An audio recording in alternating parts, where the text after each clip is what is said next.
Hello guys, in this video I will show you how we can change Excel sheet background. Before starting, don't forget to like and subscribe. Let's do this. First, open your Excel sheet. On the option bar, tap on page layout. Choose background.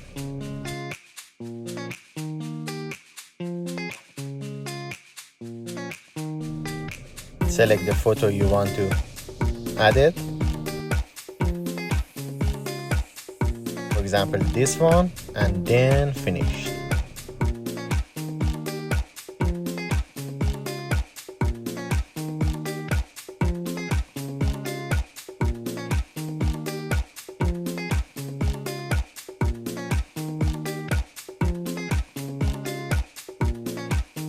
Thanks for watching this video. If it's useful, don't forget to like, and for more content like this, please subscribe to support me. Thank you.